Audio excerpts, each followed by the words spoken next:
Hi, Jim. What's going on, Aram? Oh, actually, something very interesting happened to me over the last couple of days. Mm. I was bit by a dog.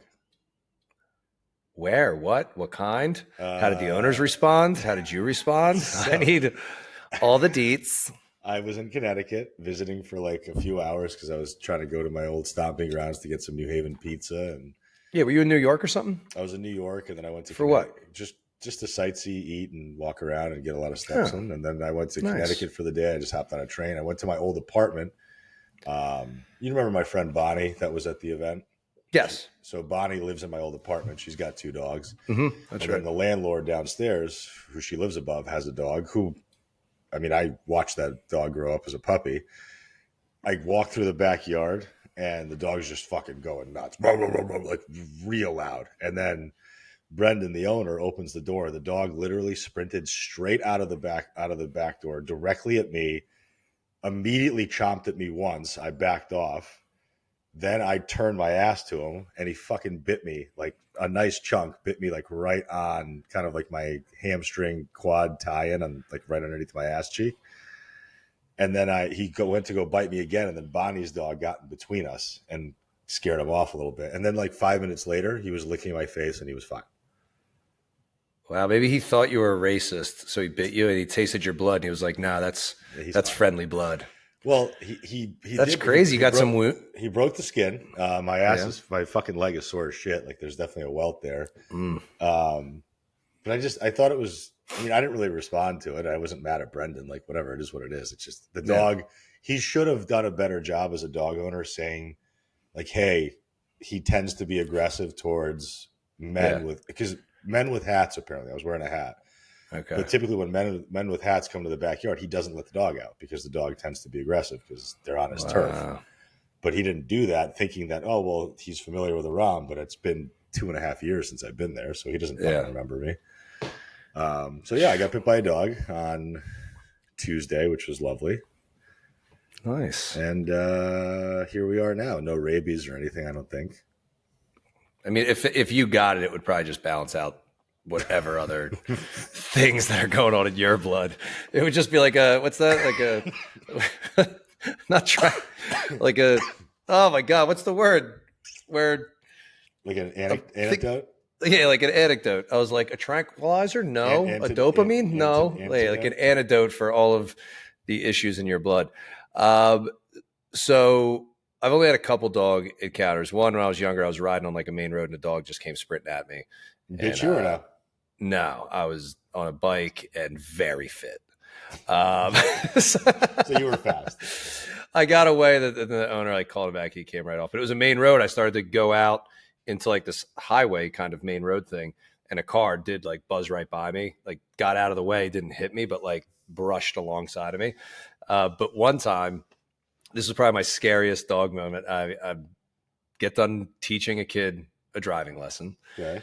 I go up, I talk to the parents afterwards. He's like, oh, come on in. I go, well, just tell them that I'm here. I tell everybody that, like, I'm not going to just come in the house. Tell them that I'm here before I come in. And he's like, oh, no, you're fine. Come on in. It's like a kid I had in class. And I'm like, okay. I come in. And then the mom comes up like with the dog, like a German Shepherd type dog. I think it might have been a German Shepherd. And she's like, how you doing?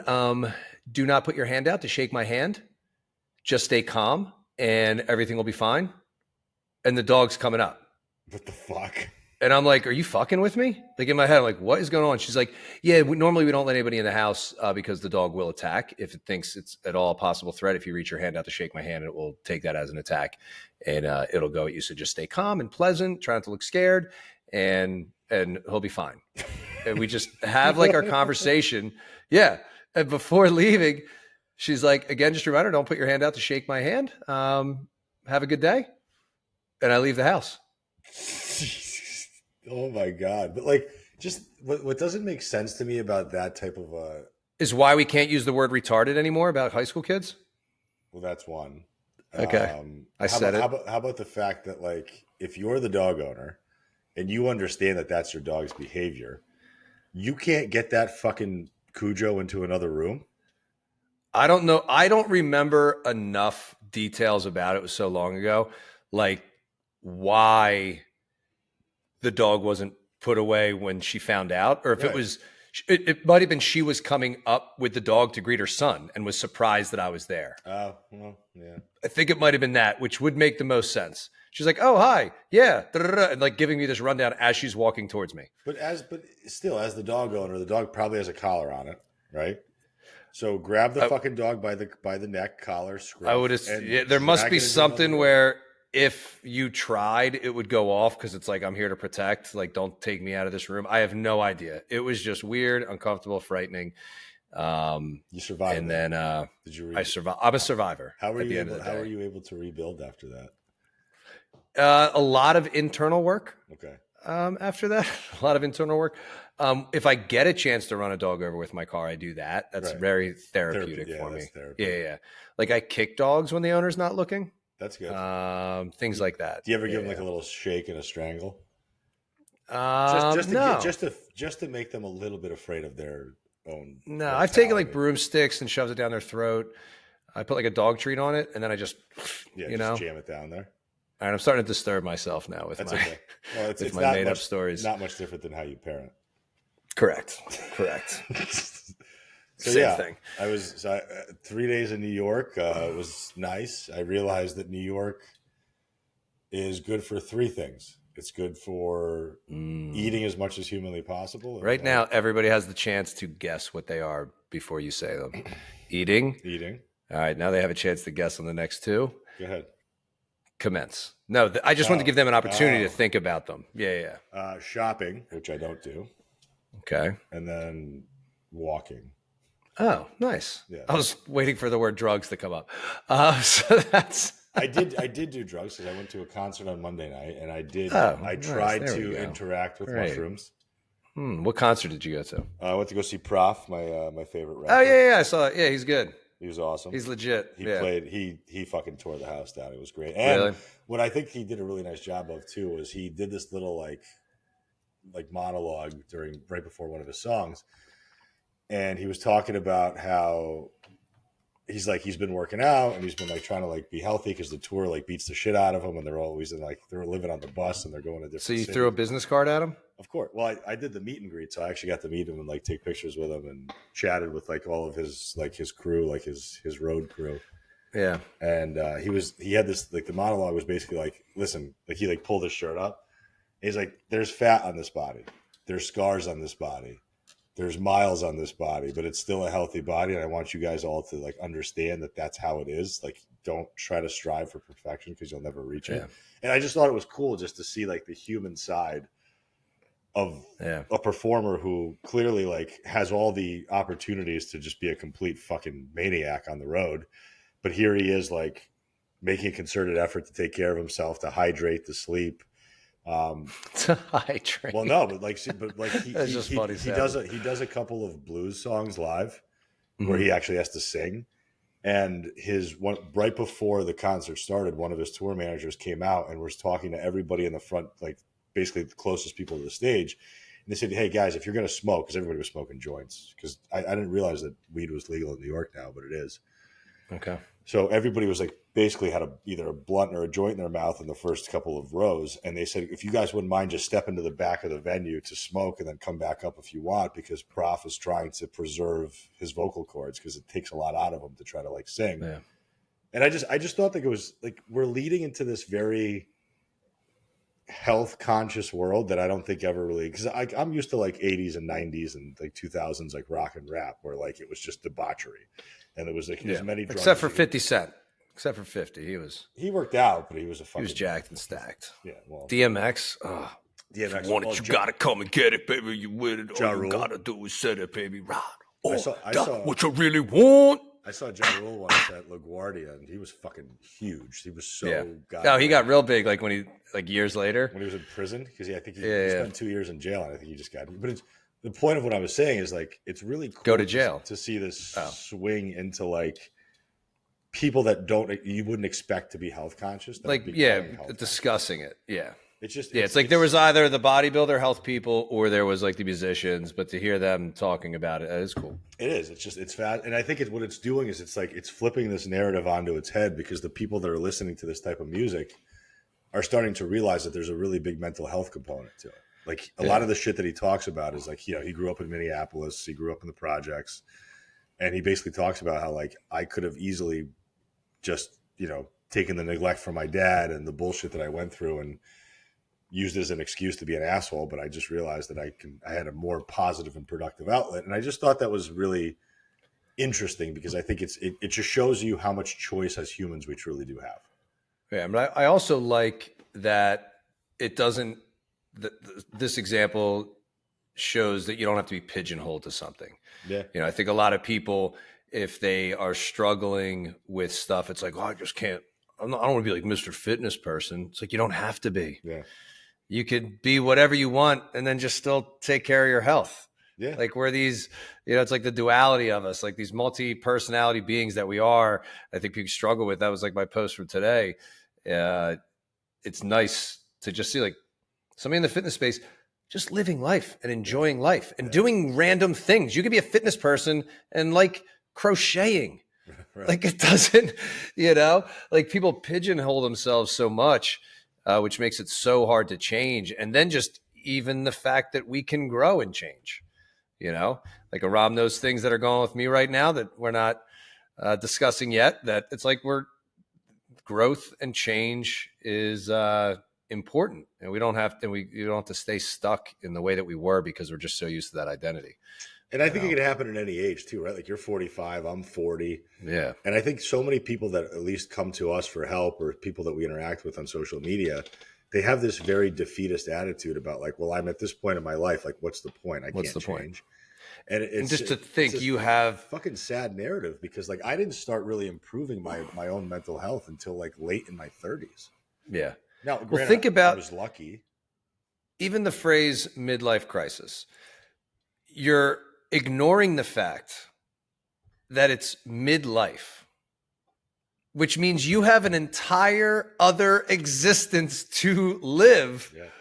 So, midlife crisis. I mean, I think you either end up having a midlife crisis or a midlife awakening. It's going to be one of those two things, no doubt about it.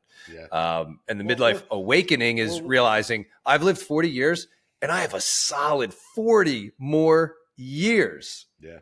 A whole nother existence. Yeah. And so this idea, what's the point? I could do it better this time because I know better this time. Yeah. I could maybe be in the moment a little bit more. I cannot be hung up on so many things I was hung up with before. So I just hope, everybody have a midlife awakening, not a midlife crisis, because it's your choice if you're going to have one or the other. Well, and that's why I think it's just so important to go out and do shit and experience stuff and make yourself slightly like I'm not like I go to a lot of concerts, and unless I'm really that's like all I do socially is a concert. Yeah, like unless I'm really inebriated, like I'm not really dancing. I'm not like I'm like bopping my head to the music a little bit, but I'm not really like letting myself go. And one of the things I really tried to do this time around was like, all right, well, I'm not drinking. I didn't drink. I had a half a cocktail and I threw it out. I wasn't even interested in it. Yeah. And then I took a bunch of mushroom gummies with me. They were like 0.4s a piece, and I think I took 4 of them, so 1.6 grams, whatever that equates to. A little bit of visuals, maybe. Like I amplified some of the light, but nothing really. I didn't really. Just made you feel good, probably a little relaxed. Yeah, but like I tried a little bit more present. I made like a concerted effort to really like listen to the lyrics, listen to the music, like dance around a little bit, and just like not give a fuck about what anybody else around me was doing. And I just really left that concert like enjoying myself more. Yeah. And like what you said about being present, I think it's so important because like something as simple as like people being embarrassed by what other people are going to think of them. That's not you being present. Yeah, it's just that's you being overly hyper aware of other people. It's not you being present in your moment, in your experience. And I think it just robs you of any potential for joy, and it robs you from potential progress or growth. Like I had a client sign up with me last week, and she hasn't heard of me. Why? She well, because you're not really that much of a good coach. So it's the following thing. Yeah, one of those people. But she was talking about how like she's really envious of my ground beef and egg breakfast, and she's like, I wish I could eat that every day. I'm like, well, why don't you? And she's like, well, I'm not going to bring eggs to work. I'm like, why not? You could just cook them the morning of and throw them into a Tupperware or do it the night before. Does she sleep at work? No, but I don't know. I don't think so. But I was asking him, like, why don't you want to bring it to work? She's like, well, I just never even, I would never even think of bringing eggs to work and then reheat them. She's like, well, what if they smell? I'm like, what if they smell? Like, who the fuck, Matt? Like, why do you care what anybody else in your office worries about your nutrition for? Like, that's not their concern. And if they have anything to say about it, let them. Yeah, it's not like she's eating a can or a bag of tuna on a plane. Correct. Which is obviously a complete scumbag move. Right.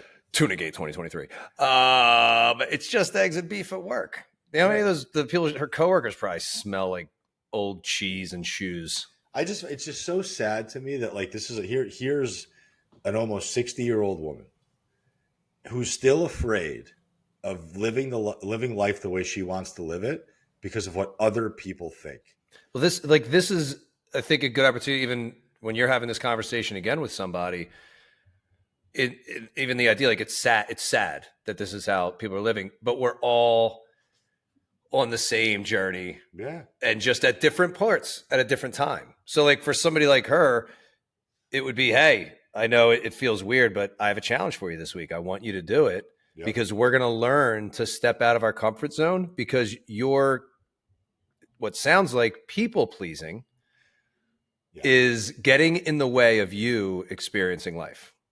And she even said, like, she referred to herself as a people pleaser, which there I think you is go. Interesting, right? Because that is rooted in her identity. Like, correct. The second she said I'm a people pleaser, it made it very real for both me and her. Yep. But for me, the way that my brain now thinks is like, well, just because you have this identity now doesn't mean it can't be changed. Correct. So it's like it's giving that homework or that challenge or that assignment of you have to do this, and it's going to be uncomfortable. But you need to find out, does anybody make a comment? If they do, how do you handle it? Yeah. And we're going to get you out of this people-pleasing way, because you're doing that as some way to protect you from something. Right. And what is it that you're protecting yourself from? Is it criticism? Is it judgment? Whatever it might be. It's the protector aspect of their personality. Yeah. It's just, so it can be an exciting thing. And it does. It's sad and it sucks. But hey, if somebody figured that out at 30, somebody else figures it out at 60, it's still figuring it out. Hopefully they just kind of figure it out, but it's just a series of getting uncomfortable. And I think a lot of times in the fitness space, we talk about get uncomfortable solely in the gym. Yeah. Or solely in the food. Yeah. It's like, no, you got to get uncomfortable in all these other ways, because those ways are the things that are actually holding you back. It's not the gym. The gym and the food is the easy stuff. Like, once you figure that stuff out, you're rolling. And if you don't figure out the other stuff, you're going to sabotage yourself again. And you're not going to really ever enjoy any of it. Correct. Like, I don't think there's any potential for joy or fulfillment when you're living life in accordance with what other people want of you. Yeah. Yeah. And people, I think we all need to figure out the way to make it all fun in some way, because we cannot be so goal oriented that we're not enjoying the path to get to that goal. It's just empty at that point. It's empty. Like, even for you, like, let's just say you wanted to get really lean. Okay. That's the goal. Photo shoot. I want to get super lean for a photo shoot. There is a part of you that enjoys the restriction, the discipline. There's a part of you that enjoys that. I'm guessing. Well, it's not that I wouldn't call it enjoyment. I would call it satisfaction and pride. I think when you honor those commitments to yourself, or at least depending on how you word it, it's like, this is torture, but like, I'm fucking doing it. Yeah, that pride and all that stuff. That's the enjoyment aspect. It doesn't have to be fun. You're not going, oh, I love being hungry and having poor sleep. I love celery so much. This is the easiest cut ever. But it's like, we can find joy. I mean, dude, how do you like getting tattoos? Oh, they feel great. It's fucking. It's horrible. But there's something sick. Yeah. I fucking like it. I want the pain. Like, I get enjoyment in that pain. But there's times where I'm like, it's not enjoyable. But you could still find enjoyment in that pain if you have a messed up mind, I guess, enough. Well, just like anything else in life that's uncomfortable, it's going to come to an end at some point. That discomfort will end. And like, whether it's a diet, whether it's a tattoo, whether it's grinding at work for a project that you have coming up, whether it's your kid's sports calendar season that's going to come to an end at some point. Like, I think we always think of things as so immediately taxing on us and so overwhelming that we're so caught up in that overwhelming moment. we can't see past it and know that there's a light at the end of the tunnel. Yeah. Like if it's a tattoo, you're like, all right, cool. My appointment is for 4 hours. I can grit my teeth for 4 hours and sit through this. Do you relate though to what I'm saying of any kind of enjoyment in the pain? Well, again, or no? It's because it's okay if you don't. I'm just wondering. I understand, and I guess the way that I think about it is that I know it's going to end. Yeah, like I like the discipline aspect of it because it helps me reinforce that I'm tougher than I perceive that I am. Yeah, like every time I go through something difficult in my life, I don't think that I'm tough until I go through it, and then I reinforce that I am tough. Yeah. But I think a lot of people don't give themselves enough credit, and they don't really consider the stuff that they accomplish on a day-to-day or week-to-week basis to be a sign of toughness. When in reality, if you're a mom of 3 and you're getting all your kids to where they need to go, they're all good kids, they're all obedient and listening to you. Obedient. But that that's a dog. That's a dog owner, folks. Well, that kids are supposed to be obedient. I know. It's just I've never heard. It was great. I enjoyed it. I had to chuckle. And then, let's say you have good kids; they're obedient. And then at the same time that your kids are doing what they got to do, you're getting done what you got to get done.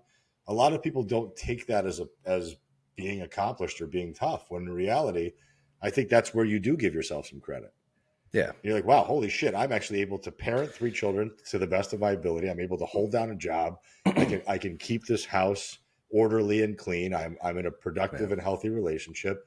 Like those are accomplishments, because if you look around, because otherwise you could be looking at like, I'm just a doormat.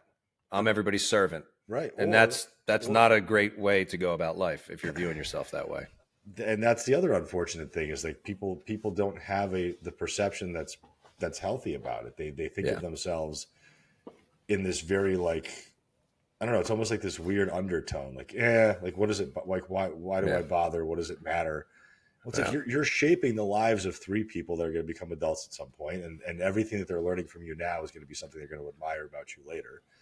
Yeah. And then you're doing all that under the worst possible conditions with very little time available, and you're still getting it done. So I think sometimes people just need to like be able to back up and see that they're doing something productive. Now, a lot of times, as we've always discussed about this, our clients are coming to us for like a very tangible, feelable result. Mm-hmm. Or even more so, noticeable result, especially in the mirror. And I didn't realize this because I don't know why I never thought about it. But when this certain client about the ground beef and egg thing came to me the other day, she said that like, I think I'm doing pretty good. And I said that you absolutely are doing pretty good in relation to where you were before.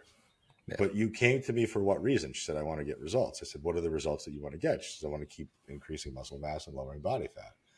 I said, well, if that's the goal, then you have to understand that the things that you did prior to coming to me are no longer going to be moving the needle for you. Yeah. Because if they would move the needle, they would have, and you wouldn't need me. Yeah, you're in a layover. Now it's time to get on the other plane. Right. And I think people forget sometimes that like you said earlier before we started recording, you said your body keeps score.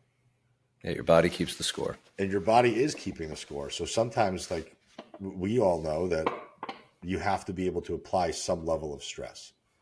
Yeah. That's just a little bit of a reach. That's recoverable. That's recoverable. Yeah. And then you have to provide that recovery. So physically, we understand exactly what that means. We train hard and then we use food and sleep to recover. But emotionally too, I think emotionally there needs to be a little bit of a dangling carrot as far as a challenge is concerned, because correct. But then there needs to be the recovery. And that's where like the self-love type stuff. And that's where the sitting with your emotions, and that's with you leaning into difficult things. That's you learning even different, somatic breath work, like physical, actual things that you can do to try to get your body into a relaxed state. But I think most people, they're having the stress that's in their life, this underriding anxiety that's just there, and they avoid it and stay distracted. Yep. And we're taught to suppress. That's just, suppress that. And then this anxiety just stays with them and they can't figure out why. And they're just like, what's wrong with me? Yeah. And then creates this, consistently inflammatory state, a diseased state. It makes any gut healing or recovery in anything else even possible. They're not investigating what's going on in their brain. And it's I mean, this is just the stuff I've been doing for the last handful of months and working on, creating a whole new program with this. And it's interesting now when things are very difficult for me, having dug into this a little bit more, just kind of allowing myself to feel those things. Like, this is what I'm feeling. Even though things are crazy and the changes that will be going on this year, professionally, personally, business wise, like literally every aspect of every single aspect of my life will be different this time next year. And as scary and frightening as all of that is, I'm like excited because I know what the end result will be. So I can, and I know who I'll become, you know, kind of through it all. Where without that, I think I would just be caught in the fear cycle. Like, what the fuck is happening? What the fuck, you know? So it's just weird. It's a nice place to be, you know, to be able to sit and lean in those things, not panic, know everything in life works out. And yeah, I was on Ryan Kassem's podcast, These Little Things. These Little Moments. These Little Moments. Jesus. Sorry, Ryan. It's not a penis podcast. I thought it was a podcast about you. But yeah, These Little Moments. It's just so great. It's just a great conversation. He asked me, you know, hey, the title of the show is These Little Moments. I ask everybody, is there a little moment in your life that was a catalyst for where you are today? And I said, I don't know. It could maybe be this one thing. I gave an example for you. You have to listen to that episode when it comes out if you want to find out what that was. But then I said, but I think the moment that's going to be the big catalyst for my life is yet to come. I don't think it's happened yet. So it's a cool place to be. And I'm grateful for the relationships that I've had, that I've developed over the last 6 to 8 months with people that have helped open my eyes to a lot of things, you know. And how do you develop those relationships, Aram? You go to conferences and summits and you meet people, you know, because I can have this personality in a classroom. I can have a personality online or on these podcasts, but then in settings where I'm not familiar with people, I'm a little bit more withdrawn. Yeah, you tend to... I'm just watching, observing. You're definitely an observer until somebody very noteworthy to you catches your attention. Yeah, if somebody were to talk to me, or if there's just, it just has to be very, I get weird because I do get worried about what other people think. I don't want to say worried, but I don't want to ever look like, oh, you have a big following. I want to talk to you. Like, obviously, I'll never say those words. I just want it to be a very casual introduction and casual conversation. I don't want anybody to ever feel like I'm talking to them just because of their following, type of a thing. Yeah, but that's not who you are. It's never who you've been. I mean, I think there's nothing. Yeah, and it's been the last few conferences I've been at, just been very organic conversations. Yeah, you know, and they've led to close friendships. I would consider them close. So I'm grateful for that. And they've all been integral in, you know, me as I've been like, I feel like this 2-year-long kind of like self-exploration journey, but then these relationships have really been a catalyst for some of the change. So yeah, go to conferences, go to Real Coaches Summit, which I think is a testament to who you surround yourself with and the trickle down effect that has when you're, and you'll find yourself. And you will find your people. And like, people need to be patient, even with that. So even people going through like a lifestyle change and feeling like, well, none of my friends do this stuff. I'm going to be doing it by myself. You just do it long enough. What was our first conference? 2019. This fall will be 5 years. Yeah. 5 years. And I never made any real friendships, like real ones, I would say, maybe in all those years. Yeah. Up until the last 2. Well, think about it. Like, even just like having Cody McBroom on the podcast for essentially 4 years after I met him, and I had this perception that I wasn't going to like him because of how I perceived him at the event. And now fast forward 4 years later, we have each other's phone number, we chat, we run ideas by each other. Like, I guess what our always perpetual message is going to be to anybody that's listening to this show is that you have to be consistently open-minded. Yeah. And you have to be able to let go of these beliefs that have just been ingrained in your life that keep you super, super safe and comfortable. Yeah. And there's so much shit that happens positively on the other side of even just a little bit of discomfort. You know, Do you get microwave those fucking eggs. Talk to that person that you didn't think you were gonna like.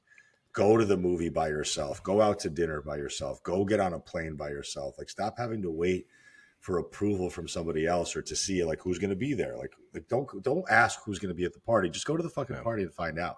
And if you don't like it, leave.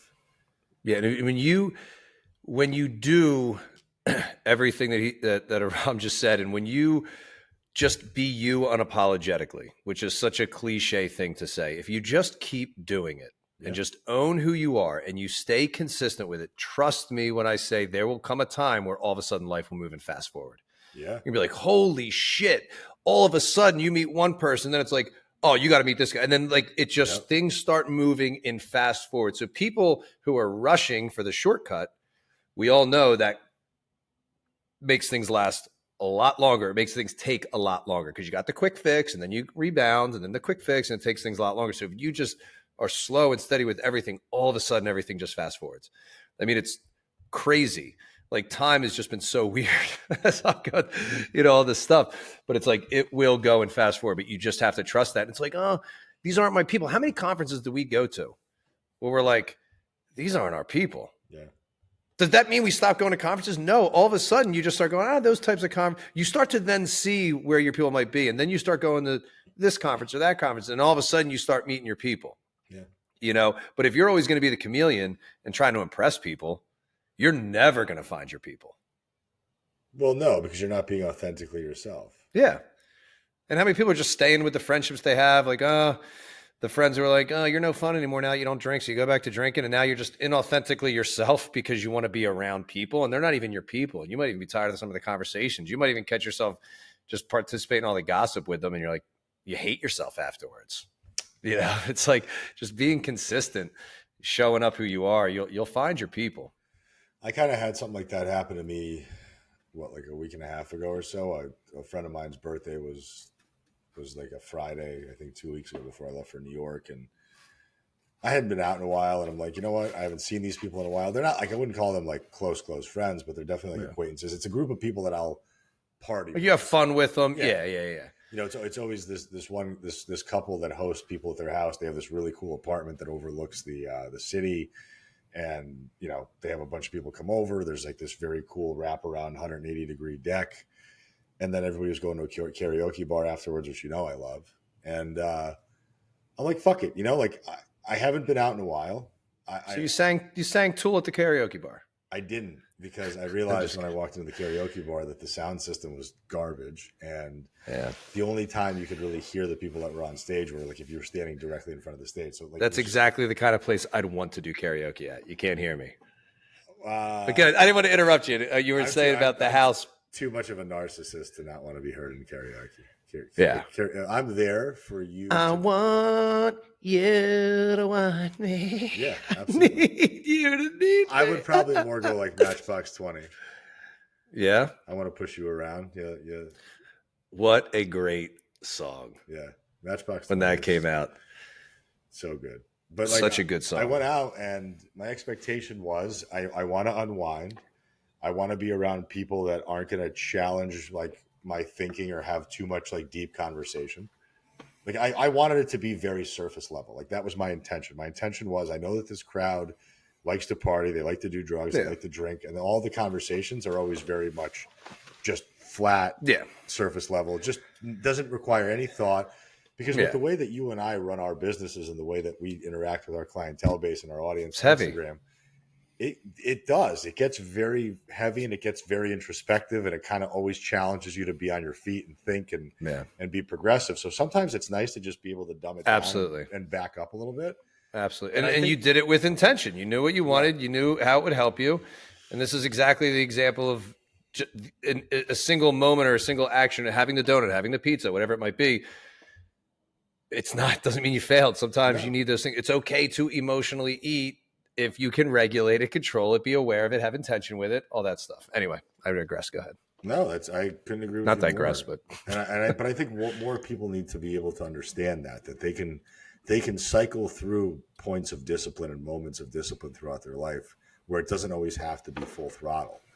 And I think as long as you have very clear intentionality behind what your actions are, there's never this perception that you're failing. Like I spent 4 days in New York. I ate pizza 3 fucking days in a row. I ate burgers 3 days in a row. I had dessert every single day. I started my day one morning with Korean fried chicken wings and waffles. But it's fine because you packed wet wipes. Correct. And I was, and my hotel had a bidet, which was great. Yeah. Yeah. Because I have bidets now in each toilet. Oh, dude, isn't it? Every toilet has to have one. I don't even know what toilet paper is anymore. I use it to blow my nose into. Yeah. If I think what was the most traumatic thing of my childhood, it would be not having a bidet. That was the most. Probably. Yeah. I would say the neglect from my old man, followed by the wiping of my butthole consistently that made it raw. Yeah, it's brutal. Well, it's probably still like a itchy and wounded. We survived. We rebuild. We move on. We're survivors, man. We're survivors. Yeah, man. So did you have fun though? Did you have fun that night?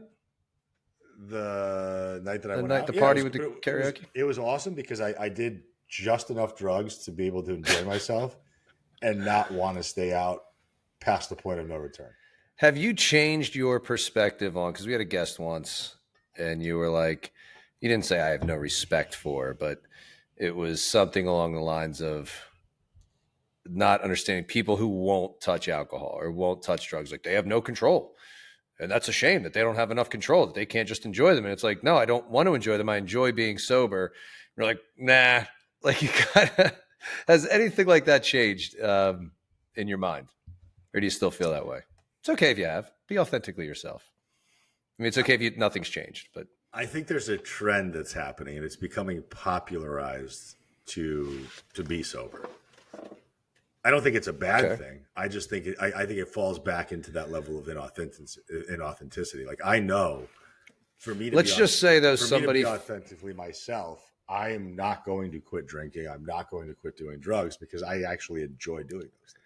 And it's such a small part of your life. Tiny, like I think it's key that it's immeasurable how small it is. I always have to say that when you talk about it because I think the average person just was like, I'm never going to quit drinking and doing drugs. Like it's very, very small percentage of his life. But what if there might be they fully like they have a fantastic time. They don't need those things to relax on mind. They're going to dance at the concert. They're going to do all that stuff sober, and it's not worth even having a couple. That's fucking awesome. If you can truly live life that way, and that's truly who you really are, great. I just hope that level of awareness and discipline is being exhibited elsewhere. Yeah, let them be them, man.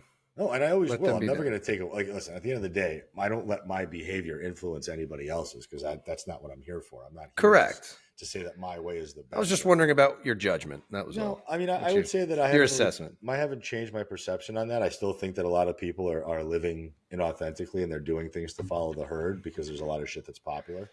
Yeah, but at least that's a herd. I'd rather people follow that herd than the fake spiritual gurus that are out there. Yeah. Like some of that stuff, I had a nice experience last week that was very eye-opening for me. With what I like to participate in. I'm still a public school teacher. We'll keep that to the imagination. But you like to eat mortadella right off the block. I like portobellos. So just understanding a lot of things, like just a lot of stuff about the universe, the movie, The Matrix, religion, and charlatans. Just understanding when you think about like the Bible stories about the people in the street, the charlatans, Jesus flipping the tables, all that kind of stuff. I'm like, we got a lot of charlatans, man. In social media, more now than ever, I think. Oh God. And people need to have some discernment with this stuff. But it was just, I was thinking about how many people are out there that are just straight up charlatans. And like, they think that they're the real deal. And you can just see it from a mile away with some of these people. It's going to get to, I think it's going to get to a point where it's not going to be hard to pick out of a lineup. And, I think one of the issues why people become susceptible to those types of people and those types of messages is because they don't have a very strong value system and they don't have a lot of self-belief. So susceptible to being led versus being the leader. Yeah. And I think it doesn't mean that you have to be a leader like in the scope of like I have to lead others with yeah. me. Just be a leader for yourself. Like Yeah. lead with your own logical and rational mind. And it makes everything so much easier to be able to figure out because now you actually have your own capacity to think through things and you don't have to be influenced by anybody. Yeah. I mean, if your first experience with diving deep into yourself is with a group at like a dancing in the mud retreat, it's probably not real. Like as you start to do some investigation and all that, maybe go to a one-on-one person first before you want to jump into the Burning Man retreats that people are basically holding. Just like, let's have a small group of people and do a Burning Man weekend just with us. Well, charge $5,000. It's like these fucking dudes that will pay $25,000 to get yelled at and the shit beat out of them for a weekend doing like Navy SEAL training. There was a small, very short window of time that I was like interested in. I'm like, what's that cost? Like something about that. You couldn't pay me to do it. Very small window of time. Very small window. But I'm like, yeah, that is insane. They're spending 15 to 25 grand for a weekend and half of them are kicked out the first night. Well, it's actually embarrassing to me. Like it would be, I would be so like if let's say you did that. Like let's say you texted me, you were all excited. You're like, yo, I'm going on this weekend Navy SEAL retreat and I paid $20,000. First of all, I would be like, I need the money. So why the fuck would you ever give somebody else $20,000? Second of all, I'm like, for $10,000, you can fly to California and I'll just cover you in mud and slap you with ferns and throw you into the pricker bush myself. And I'll even give you a hot meal afterwards. That's too soft. I need it harder. You got to give it to me harder, Aram. I could probably figure out a way to make it a little bit more maniacal for you. Yeah. So, yeah, it'd be interesting now just to be a fly on the wall in there. Or like, could you not get kicked out? Could you do all the things, but then still kind of just like make comments like, this is embarrassing for all these people? Like, would they kick you out for that if you completed all the tasks, listened to them, and didn't slow down the team? Would they kick me out if I'm like, God, these people are so empty? Because you didn't drink the Kool-Aid. That's what you're there. They want you to drink that Kool-Aid. It's crazy. It's wild. Like Bedros, I respect to a point, but it's wild that, yeah, there's so many people that are so misdirected with their view of toughening people up. Yeah, like that whole idea of like you have to go through this level of physical pain to be a tough person. Like, give me the person that can survive years of being down financially, psychologically, emotionally. Let's say they've been broken multiple times by heartbreak. Let's say they've lost people and they have grief. You are just describing yourself. I like it. Very vulnerable of you. That person to me is way tougher than the guy that can run 55 miles on broken shins. Yeah, it's just different. Yeah, we all have different kinds of toughness. I think like, yeah, the version that you just said is not as tough is, yeah, just like, it's like misdirected. It's a different kind of toughness. It's surface level toughness. It's acute. You'd be like, I'm tough. I take emotional abuse every day and I don't even get out of the relationship. That's how tough I am. Look at me. Yeah. Look how tough I am. I'm 400 pounds. I can barely walk, but I keep showing up. Do you want to try to lose weight? No, I'm fucking tough. I don't care how swollen these ankles are. I'm going to Disney World twice a year and walking around with the family because I'm tough. It's like there's different kinds. Yeah. No, we all have our. Is that tough or stubborn? We all have our levels of acceptance, I guess that is. Yeah. Like we all accept different things. We all accept different challenges to some extent. It's amazing what I see people capable of. And then when you assign very simple or seemingly simple tasks to them, how fast they break down just because it's unfamiliar. You know, what'd be interesting would be to get a list of all the people that made it through like the Bedros boot camp weekend. Contact them years later. Like where are they now? Yeah. And just see if they've evolved emotionally, spiritually. And they're like, I don't know what the fuck I was thinking. Or if they're like, I thought that maybe the man I am. And then I just discovered, it was so much more than that. I came back. I started having these I was forcing my standards on other people. It really created a toxic home. Like if there are stories like that, it'd be interesting. There probably are, but I don't know that they would ever come to light because that would require a very high level of humility, which I think a lot of those people don't possess. Dude, you get their names, you follow them around for a little bit. You see how depressed they are. You see if they're doing like, spiritual relief dance in the backyard, and it's like, okay, they've changed since the boot camp. Let's get this guy. And then you figure out a way to get onto their life insurance policy as a beneficiary. Yeah. It'd be interesting to see. And then you start to demean them enough to where they're contemplating offering themselves. I think a lot of them would talk. It's like the people who, once they get out of a cult and then they start talking about it, like those people, I think if they came out of that, they thought this was the greatest thing ever.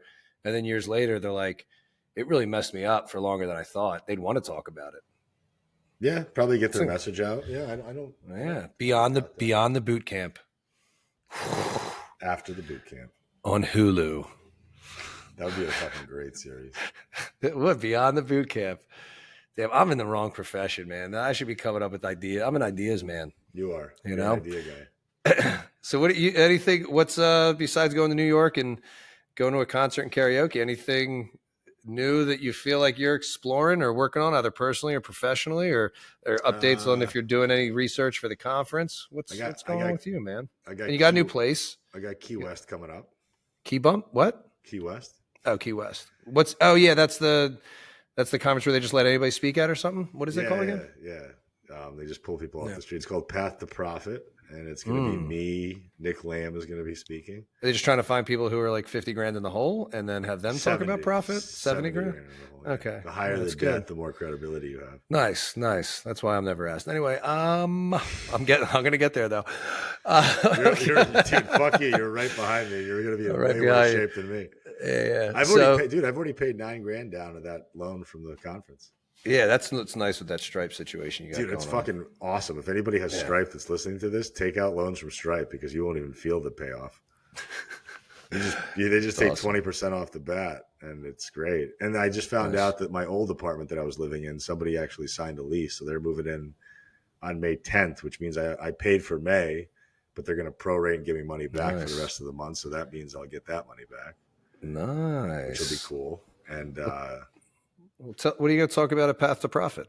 I'm going to talk about setting expectations firmly so that you can attract the right type of client. Okay. And then just streamlining your systems to make it literally as easy for yourself as possible. Because I feel like I accidentally stumbled upon this really decent model that I've been kind of living with for a while now, where my expectations are set. My clients understand what's expected of them. They know that I'm always available. And I think because I'm always available, they don't take advantage of it. Yeah. You know what I mean? Like you set that expectation where like, listen, if you text me, I'm going to fucking respond to you in 12 seconds. And like, if you can't resolve a problem in real time that fast, then you don't have a coaching problem. You don't have any issues outside of you're just not doing the shit you need to do. Yeah. It's funny because I'll respond quicker sometimes and slower other times. If it's like an emotional statement about where they're at, I sometimes wait a little bit longer just to let them process it. And then by the time I reach out, see if anything's changed in their mindset. So it's interesting. Like I had a client today. He's like, I just feel like I should quit. Not today, a couple of days ago. I just feel like I should quit. I waited hours. Yeah. He does a lot of emotional eating. He's very vulnerable. He's an amazing client. He's not going anywhere. I knew exactly what he was referring to when he said I should just quit. He wasn't talking about quitting coaching, like just quit this whole thing. Why do I care about how I look? Why do I care about hitting targets, this and that? Blah, blah. I just waited hours. And I was like, quit what? Yeah. And let him say it. Yeah. And I'm like, what would that do for you? Let him say it. And we just processed all the stuff together. But I let him sit with it for a couple hours before I responded. As you should, because most people will message us reactively.